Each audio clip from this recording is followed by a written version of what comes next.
హల్లెలూయా. దేవుని పరిశుద్ధ నామమునకు మహిమ కలుగుగాక.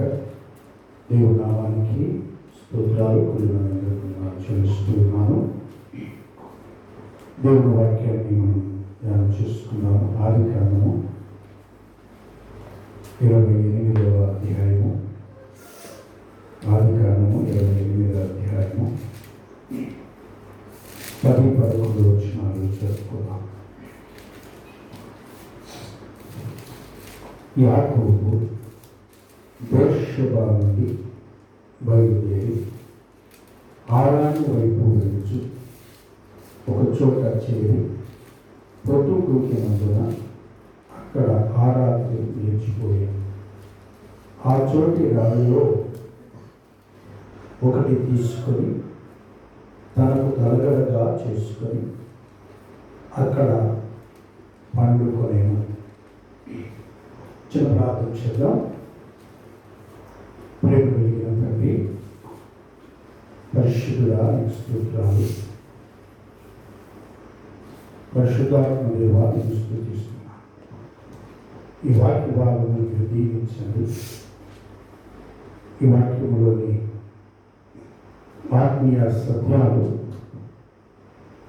మేము నేర్చుకోవడానికి మీరు మాకు సహాయం చేయండి. నీ నోటి బోధగా నన్ను వాడుకోండి. చేయవచ్చిన బిడ్డలను శబ్దంత్రము ద్వారా వింటున్న బిడ్డలందరినీ మీరు దర్శించండి, దీవించండి.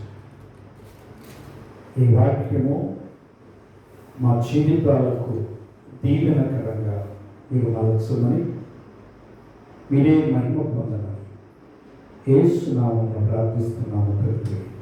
ఆమేన్. దేవుని నామానికి స్తోత్రాలు. యాకోబు జీవితంలో చాలా ప్రాముఖ్యమైన జీవితం. మానవ జాతికి లేక ప్రతి మానవునికి యాకోబు జీవితము ఒక ప్రాముఖ్యమైనది, మాదిరికరమైనది. అలాగే ఈ యాకోబు జీవితాన్ని గురించి మనము ధ్యానిస్తూ ఉన్నప్పుడు మనము చదువుకున్న వాక్య భాగమును గమనించినట్లయితే యాకోబు జీవితంలో లేక యాకోబు జీవితాన్ని మలుపు తిప్పిన 3 రాత్రులు యాకోబు జీవితంలో కనపడతాయి. యాకోబు జీవితాన్ని మలుపు తిప్పిన 3 రాత్రులు మనకు కనపడతాయి. ఇక్కడ మనం చదువుకున్న భాగంలో మొదటి రాత్రి యాకోబు జీవితము మలుపు తిరగడానికి మొదటి రాత్రి ఇది హారాను ప్రయాణములో మరి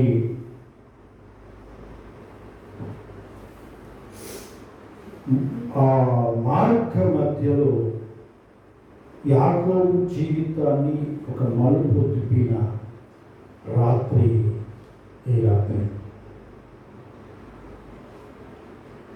హారానుకు యాకోబు ఎందుకు వెళ్తున్నాడు అని మనం గమనిస్తే, అంతకు ముందు యాకోబు జీవితాన్ని గమనిస్తే ఇస్సాకు రెబ్కాలకు ఏశావు యాకోబు అనే 2 కుమారులు ఉన్నారు. వీరు తల్లి గర్భంలో ఉండగానే పెరుగులాడుతూ ఉండేవారు. అంటే ఒకరితో ఒకరు పెరుగులాడేవాడు అన్నమాట. అలాగే పెద్దవాడైన ఏశావు పుట్టినప్పుడు యాకోబు ఏశావు యొక్క మడిమను పట్టుకొని వచ్చాడు. అంటే జన్మించి బయటికి వచ్చే సందర్భంలో కూడా వాళ్ళు నువ్వంటే నువ్వు నేనంటే నేను అన్నట్టుగా వచ్చినారు. యాకోబు ఆ బయటికి వచ్చిన సందర్భాన్ని చూసి నీ వేళ మడె పట్టుకొని వస్తావా అని ఆ మంత్రస్థాని యాకోబుకి పేరు పెట్టింది. యాకోబు అని. యాకోబు అంటే యాకోబు అంటే మోసగాడు. యాకోబు మోసగాడు కాదు, కానీ ఆ పేరు మోసగాడని అర్థం. ఇంకా యాకోబు జీవితము మొదటి పోరాటంతో ప్రారంభమైన జీవితం. దేని కొరకు యాకోబు పోరాటం చేశాడు అంటే ఆ గర్భంలో ఉండి కూడా పోరాటం చేసింది దేని కొరకు అని మనం గమనిస్తే ప్రాముఖ్యంగా ఒక విషయం మనకు కనపడుతుంది. అదేంటంటే జ్యేష్ఠత్వం కొరకు. ఇప్పుడు యాకోబు ఏశావు కంటే ముందస్తు జ్యేష్ఠుడైపోతాడు. అందుకని యాకోబును రానీయకుండా ఏశావు ముందుకు వచ్చేసాడు. ఏశావును బయటికి రానీయకుండా ఆయన మడిని పట్టుకొని యాకోబు బయటకు వచ్చాడు. అక్కడ నుండి వారిద్దరి మధ్య ఒక ఆధిపత్య పోరు. ఏమిటంటే యాకోబుకు ఒక ఆలోచన అదేంటంటే నేను జ్యేష్ఠుడిని కావాలి. అయితే ఇవి నలుగురు పెరిగిన విధానం మనం గమనిస్తే ఇద్దరు ఒకే కుటుంబంలో జన్మించారు, ఒకే తల్లి జన్మించారు, ఒకే సమయంలో జన్మించారు, ఒకే ఇంట్లో పెరిగారు, ఒకే వాతావరణంలో ఉన్నారు, ఒకే తల్లి వండి పెట్టిన ఆహారాన్ని తిన్నారు, ఒకే తండ్రి బోధను వారు విన్నారు. కానీ ఇరువురి జీవిత విధానాలు మార్పుగా ఉన్నాయి. అందుకే ఒక తల్లికి పుట్టిన నలుగురు నాలుగు రకాలుగా ఉండరు అంటారు. ఎందుకు ఉండరు? కారణం ఏంటంటే వారి జీవన శైలికి వచ్చేది ఎవరి జీవన శైలి వాడితే ఎవరిది వాడికే మంచిగా ఉంటుంటారు కదా. అలాగే యాకోబు ఏశావుల జీవన శైలి కూడా మారిపోయింది. ఏశావు అరణ్యవాసిగా వేటాడేవాడిగా తిరుగుతూ వచ్చాడు. అంటే ఇంటి దగ్గర ఉండేవాడు కాదు, ఎప్పుడు పైన తిరిగేవాడు. ఎక్కడేం దొరుకుతుందో కొట్టుకొని తిందామనే ఆలోచన చేసేవాడు ఏశావు. కానీ యాకోబు గుడారవాసి అంట. అంటే యాకోబు ఇంట్లోంచి బయటకు వెళ్ళేవాడు కాదు. అమ్మ కొంగు పట్టుకొని తిరుగుతూ ఉండేవాడు. అమ్మ వండి పెట్టిందల్లా తింటా ఉండేవాడు. అమ్మకి కాస్త సహాయం చేస్తూ ఉండేవాడు. ఎందుకంటే ఆడపిల్లలు లేరు కనుక, ఇద్దరు మగపిల్లలే కనుక చెమ్మీరా నీళ్ళీరా అదిరా ఇదిరా అంటే అమ్మకు తోడుగా ఉంటూ అమ్మకు సహాయం చేసుకుంటూ వచ్చాడు. దీన్ని బట్టి ఏశావు బయటికి వెళ్ళి వేటాడి ఆ వేట ఆడిన మాంసం తీసుకొని వచ్చేవాడు. ఆ మాంసాన్ని తండ్రి తృప్తి పడేవాడు. నా కొడుకు చక్కగా మాంసం ఇంటికి తినడానికి మాంసం చేస్తున్నాడు అని చెప్పి ఆ మాంసం దీన్ని తృప్తి పడేవాడు. దీనివల్ల జరిగిన ఒక ప్రాముఖ్యమైన విషయం ఏంటంటే వీరి ఇరువురి జీవన శైలి మారిన మరి ప్రాముఖ్యమైన ఒక విషయం ఏంటంటే ఈ తల్లిదండ్రులు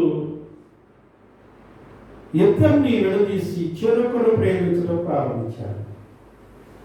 తండ్రి ఏమని బాగా మాంసం తెచ్చి పెడతాడని పెద్ద కొడుకును ప్రేమించాడు. తల్లి ఏమని ప్రతిదానికి నాకు అండగా ఉంటున్నాడు, తట్ట పొట్ట చెట్టు చారు అందిస్తున్నాడు అని చెప్పి తల్లి చిన్నవాడిని ప్రేమించడం ప్రారంభించారు. ఇది కుటుంబంలో చాలా ప్రమాదకరమైంది. ఇద్దరు నేను పుట్టినోళ్ళే కదా, మరి ఎందుకు ఒకళ్ళు ఎక్కువగా ఒకళ్ళు తక్కువగా ప్రేమించాల్సి వచ్చింది? దానిలో నీ స్వార్థం ఉంది. ఒకరిని ఎక్కువగా ఒకరు తక్కువగా ప్రేమించడానికి దానిలో నీ స్వార్థం ఉంది. ఏమిటో స్వార్థం అంటే ఈయనకేమన్నా తిండి స్వార్థం, ఆమెకేమన్నా పనిచేసి పెడుతున్నాడు స్వార్థం. అంటే పనిచేసేవాడు ప్రేమించబడతాడు, పనిచేయవాడు ప్రేమ పనికిరాడు. మాంసం తెచ్చిపెట్టేవాడు ప్రేమించబడతాడు, మాంసం ఏమి అనేవాడు ప్రేమించబడతాడు. అంటే ఏంటి? ఇది స్వార్థం. నీకేదైనా లాభం తెచ్చేవాడు అయితేనేమో వాడిని ప్రేమించడం. వాడి వల్ల ఏ లాభం లేదనుకుంటే వాడిని ద్వేషించడం తల్లిదండ్రులుగా చేస్తున్న పెద్ద తప్పు ఇది. అలాగే ఈ ఇస్సాకు రెప్పికాలు కూడా అలాంటి తప్పే చేశారు. ఇద్దరు చెరొకరిని ఏలి చేసి పేరించారు. కానీ యాకోబు మనసులో మాత్రము ఒకటి బలముగా నాటుకుపోయింది. ఏమిటంటే జ్యేష్ఠత్వం కావాలి, జ్యేష్ఠత్వం కావాలి, జ్యేష్ఠుని కావాలి. ఒకరోజు యాకోబు ఇంటి దగ్గర కూర్చున్నాడు కనుక, ఇంటికి దగ్గర ఉండేవాడు కనుక, అమ్మతో తిరుగుతుండేవాడు కనుక, అమ్మ ఏం వంటలు చేస్తుందో ఏంటో ఇవన్నీ చూసి వీడు కూడా వంట చేయటం బాగా నేర్చుకున్నాడు. చక్కగా వంటలు చేసేవాడు అనమాట. ఒకరోజు కూర్చొని చిక్కుడుకాయల కూర వండుకుంటూ ఉన్నాడు. ఈ ఏసావు పైన బయట తిరిగి తిరిగి తిరిగి బాగా ఆకలి అయిపోయి ఇంటికి వచ్చేసాడు. మరి ఆ టైంలో మరి తల్లి ఎక్కడికి వెళ్ళిందో తెలియదు, కానీ యాకోబు ఉన్నాడు ఇంటి దగ్గర. వచ్చి అంటున్నాడు, అరే నువ్వు వండుకుంటున్న ఆ ఎర్రది నా పెట్టు, నాకు ఆకలి అవుతుంది అన్నాడు. యాకోబుకు అవకాశం దొరికింది. నీ జ్యేష్ఠత్వ బతుకు నాకు ఇస్తే నేను నీకు పెడతాను అన్నాడు. ఈ ఏసావు ఎలా అంటాడంటే బతుకు తెరువు తెలియనివాడు ఒకటి, అసలు జీవితం అంటే ఏంటో తెలియనివాడు ఒకటి, అసలు జ్యేష్ఠుడు అంటే ఏంటో కనిష్ఠుడు అంటే ఏంటో కూడా తెలియని పరిస్థితి. ఎందుకంటే వీడేం తెలుసుకోవడానికి చూసేవాడు కాదు, వీడు గాలికి తిరిగేవాడు అనమాట. ఈరోజు చాలా మంది గాలికి తిరుగుతారు. మంచి ఏందో చెడు ఏందో తెలియదు, పెద్ద చిన్న తెలియదు, మంచి మర్యాద తెలియదు, లాభం నష్టం తెలియదు, చెయ్యాలా చేయకూడదా తెలీదు, మూర్ఖంగా వెళ్ళిపోతారు. గాలికి తిరిగేవాడు ఎప్పుడు మూర్ఖంగానే ప్రవర్తిస్తుంటాడు. వాడు బ్రతికేంటో వాడికి తెలియదు, వాడు ఏమైపోతాడో తెలీదు, ఆ జ్యేష్ఠత్వపు హక్కు ఏంటో తెలీదు, ఆకలికున్న ఇల్లువేంటో తెలీదు, ప్రాణానికున్న ఇల్లువేంటో తెలీదు. వాడికి ఏంటంటే ఎప్పటికప్పుడు ఏ పూటకి ఆ పూట వాడు కడుపు నిండితే చాలు, వాడు అనుకున్న దొరికితే చాలు, వాడు తాగడానికి దొరికితే చాలు, తినడానికి దొరికితే చాలు, అదే చాలు. ఇంకా తర్వాత ఏమైపోయినా కాలేదు. ఇలాంటి బ్రతుకులు బ్రతికే ఏసావు లాంటి వాళ్ళు చాలా మంది ఉన్నారు. కానీ యాకోబు ఆలోచన పరుడు, యాకోబు నిదానపరుడు, యాకోబు భవిష్యత్తును గూర్చిన ఆలోచన కలిగిన వాడు. అందుకే యాకోబుని జ్యేష్ఠత్వ బతుకును నాకు ఇస్తే నేను వండుకుంటున్న కూర నీకు పెడతానన్నాడు. నువ్వు వండుకునే కూర కోసం నేను నా జ్యేష్ఠత్వాన్ని ఎందుకు ఇస్తానని అనలేదు. నేను చనిపోతున్నాను, నాకు వచ్చి జ్యేష్ఠత్వం వచ్చి నాకేంటి ప్రయోజనం, తీసేసుకో ఇచ్చేస్తాను, నాకు ఆ కూర పెట్టమన్నాడు. అంటే దాని విలువ తెలియనివాడు అన్నమాట. అందుకే బంధుల ముందు నీ ముత్యములు పోయకుడి అంటాడు. విలువ తెలియని వాడి చేతికి వజ్రం ఇచ్చినా అది గులకరాయితో సమానం. విలువ తెలిసిన వాడికి గులకరాయి ఇచ్చిన దాన్ని ఎలా ఉపయోగించాలో వాడు దాన్ని ఉపయోగిస్తాడు. కనుక విలువ లేని వ్యక్తి, విలువ తెలియని వ్యక్తి దగ్గర ఏదైనా ఒకటే. నా జ్యేష్ఠత్వ పట్టుకుని ఇచ్చేస్తున్నానని చెప్పి ఇచ్చేసాడు, శుభ్రంగా కూర తినేశాడు.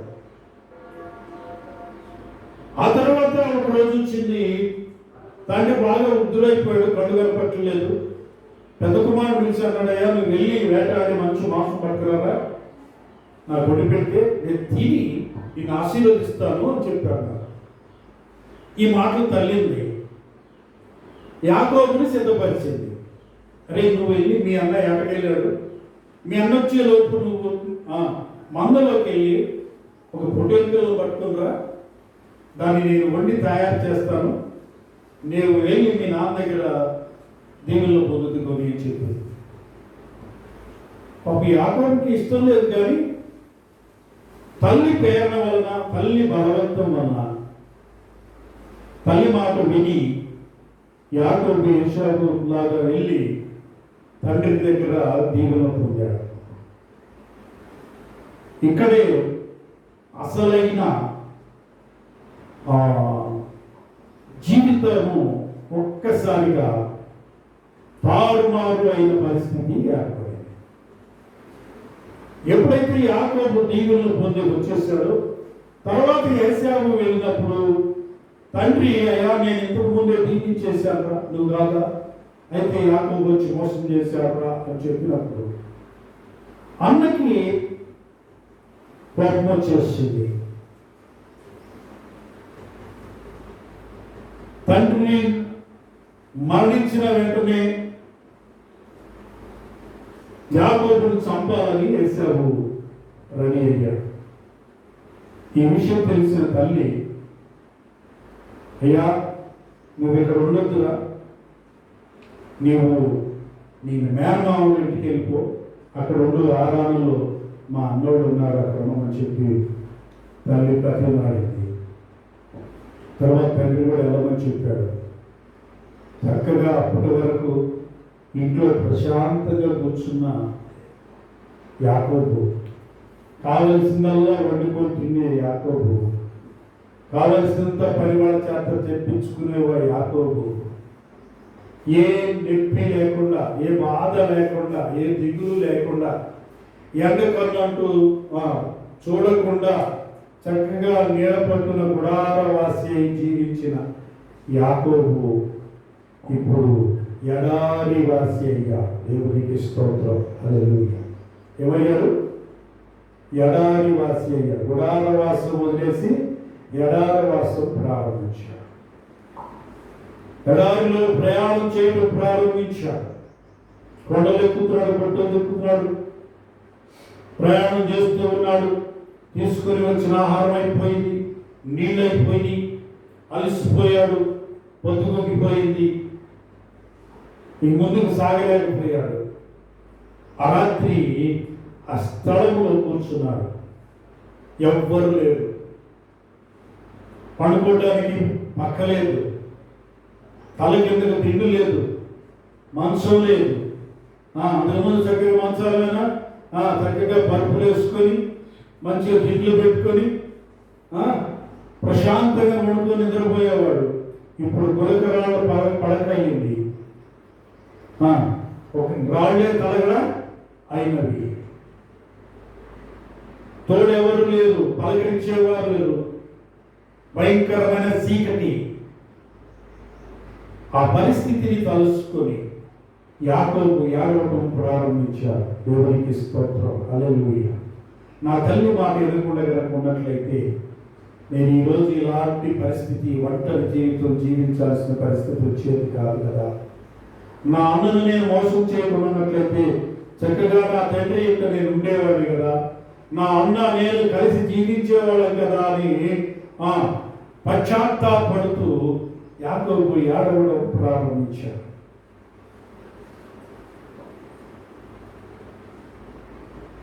యాకోబు ఏడవడం ప్రారంభించాడు. యాకోబు ఏడుపును ఎవరు చూశారంటే పరలోకమందున్న దేవుడు చూశాడు. దేవునికి స్తోత్రం, హల్లెలూయా. ప్రియ సహోదరుడా, సహోదరి, నీ ఇష్టం లేకపోయినా, ఎవరి బలవంతానో, ఎవరి ప్రేరణ వలనో, ఎవరి చెప్పిన మాటలను బట్టో తప్పటడుగు వేశావు, పొరపాటు చేశావు, తప్పు చేశావు. ఇప్పుడు నీ బ్రతుకు ఎలాంటి బ్రతుకులాగా, ఎవరికి పనికిరాని బ్రతుకులాగా అయిపోయిందేమో, ఆదరించని బ్రతుకు అయిపోయిందేమో, ఎవరు నేను పలకరించని జీవితం అయిపోయిందేమో, దిక్కుమాలిన జీవితం అయ్యిందేమో. అయినా ఎవరు చూసినా చూడకపోయినా, ఎవరు విన్నా వినకపోయినా, నీవు పశ్చాత్తాపంతో యాకోబు వలె ప్రభు దగ్గర మొరపెట్టి ప్రార్థన చేస్తే, ప్రభు దగ్గర నువ్వు కన్నీరు విడిచి ప్రభువుని వేడుకుంటే, నీ మొర వినడానికి, నిన్ను చూడడానికి ఆ దేవుడు నీ యొద్దకు వస్తాడు. దేవునికి స్తోత్రం, హల్లెలూయా. ఎప్పుడైతే యాకోబును దేవుడు చూశాడో, యాకోబుకు ఒక దర్శనం కనపడుతుంది. అదేంటంటే ఆకాశములకు భూమికి ఒక నిచ్చెన కనపడుతుంది. ఆ నిచ్చెన మీదగా దేవదూతలు ఎక్కుతూ దిగుతూ కనిపించారు. అప్పుడు దేవుడు యాకోబుతో మాట్లాడుతున్నాడు, నేను నీ తండ్రి దేవుడను, అబ్రహాము దేవుడను, ఇస్సాకు దేవుడను. భయపడకు, నేను నీకు తోడై ఉన్నాను. నువ్వు వెళ్ళు స్థలంలో నేను ఆశీర్వదిస్తాను. నిన్ను గొప్ప జనమును చేస్తాను. నిన్ను గొప్ప జనమును చేసి నీ తండ్రికి వాగ్దానము చేసిన వాగ్దాన దేశంలో నేను నిన్ను చేరుస్తానని దేవుడు యాకోబుతో మాట్లాడాడు. యాకోబు జీవితము మారిపోయింది. అప్పుడు యాకోబు దేవుని దగ్గర ప్రార్థన చేశాడు. అదేంటంటే, దేవా నేను వెళ్ళే స్థలంలో ఎవరిగా వచ్చిందని చూడండి ఆ మాటలో. అప్పుడు యాకోబు, నేను తిరిగి నా తండ్రి ఇంటికి క్షేమంగా వచ్చినట్లు దేవుడు నాకు తోడై ఉండి నేను వెళుచున్న ఈ మార్గమును కాపాడి తింటకు ఆహారము, ధరించుకున్నకు వస్త్రమును నాకు దయచేసి యెహోవా నాకు దేవుడయ్యుండును. మరియు స్తంభముగా నేను నిలిపిన ఈ రాయి దేవుని మందిరమును, మరియు నీవు నాకిచ్చు యావత్తులో 10వ వంతు నీకు ఇచ్చేదనని, నీకు నా 10వ వంతు నిశ్చయముగా నీకు చెల్లించదనని మొదలుకోయాను. యాకోబు ప్రవర్తన మారిపోయింది. ఇప్పటివరకు యాకోబు తీసుకునేవాడు, ఇప్పుడు అంటున్నాడు నేను ఇస్తాను. నాకు వచ్చిన దానిలో ప్రతి దానిలో 10వ భాగం నీకు ఇస్తానని యాకోబు ఒప్పుకున్నాడు. అంతేకాదు, నేను వెళ్ళే స్థలంలో నన్ను కాపాడి తిరిగి మళ్ళా నన్ను నా తండ్రి ఇంటికి చేర్చి నాకు తోడయ్యండి, తినడానికి ఆహారము, కట్టుకొనడానికి వస్త్రాలు నాకు ఇస్తే చాలు అని యాకోబు ప్రార్థించాడు. కానీ యాకోబు ప్రార్థన దేవుడు ఆలకించాడు. ఆ తలగినగా పెట్టుకున్న రాయిని అక్కడ నిలబెట్టి దాని మీద నూనె పోసి యాకోబు దాన్ని అభిషేకించి దానికి పేరు పెట్టాడు. బేతేల్ అని పేరు పెట్టాడు. బేతేల్ అంటే దేవుని మందిరము ఇది అని చెప్పి ఆ యాకోబు దానికి పేరు పెట్టి అక్కడ నుండి తన మామ ఇంటికి వెళ్ళాడు. యాకోబు జీవితం అప్పటి వరకు మోసకరమైన వాడుగా, స్వార్థపరుడుగా, తన వరకే తన బాగునే ఆలోచించేవాడిగా, తన సహోదరులతో పోరాడేవాడిగా.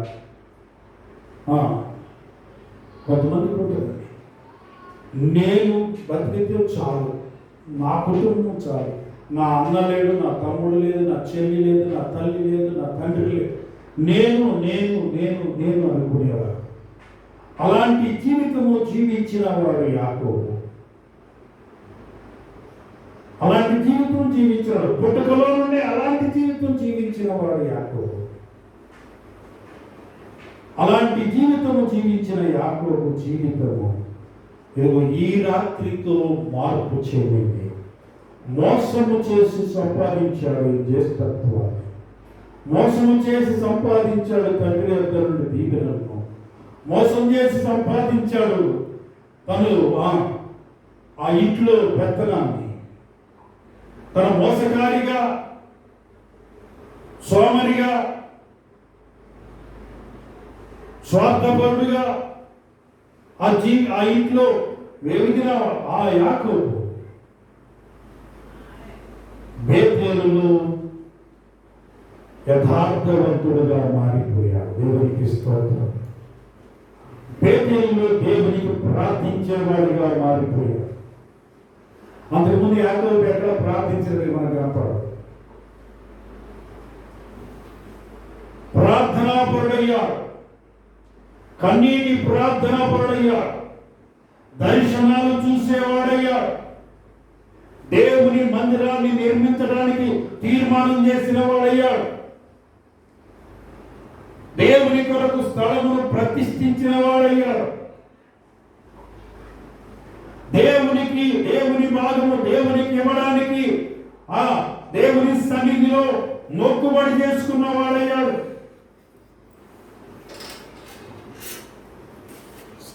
కొంతమంది తెలియని వాళ్ళు ఏమంటారంటే, దశభాగం ధర్మశాస్త్రానికి సంబంధించింది కదా, ధర్మశాస్త్రం పాటించినప్పుడు దశమ భాగాలను ఎందుకు అంటారు? దశమ భాగానికి ధర్మశాస్త్రానికి సంబంధము లేదు. దశమ భాగము ఎప్పటి నుండో ఉన్నది. ధర్మశాస్త్రము లేనప్పటి నుంచే దశమ భాగం అనేది ఉన్నది.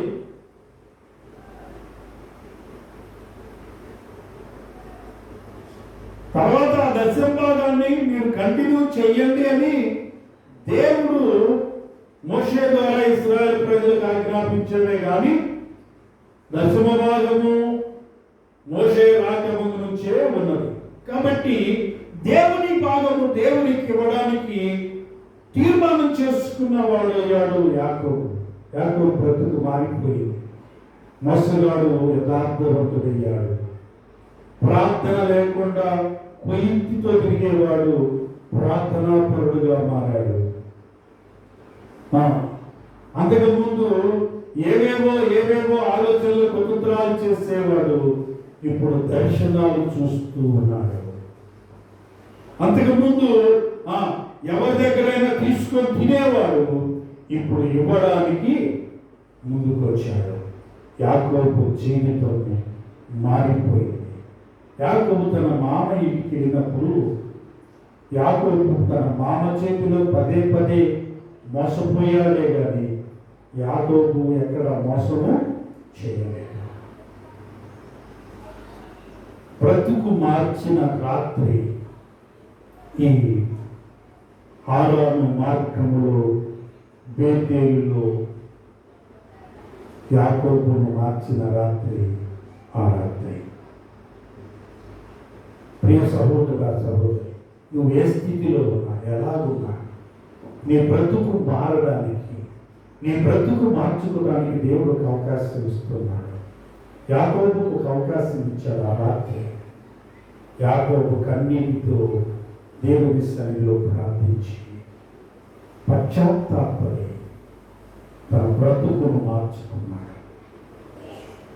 దేవుడు ఒక అవకాశం జీవితంలో ఇస్తూ ఉన్నాడు. ఇచ్చిన అవకాశాన్ని మనం సద్వినియోగం చేసుకోవాలి. ఆ అవకాశాన్ని సద్వినియోగం చేసుకుంటే ధన్యులమవుతాం. యాకోబు చైత్రహీనుడుగా మిగిలిపోవలసిన యాకోబు రోజున యేసు క్రీస్తుకు మూల పురుషుడుగా మిగిలిపోయాడు. చరిత్రహీనుడుగా ఉండవలసిన యాకోబు దేవుడే నేను యాకోబు దేవుడిని అని సాక్ష్యమిచ్చే స్థితికి యాకోబు ఎదిగాడు. దేవునికి స్తోత్రం.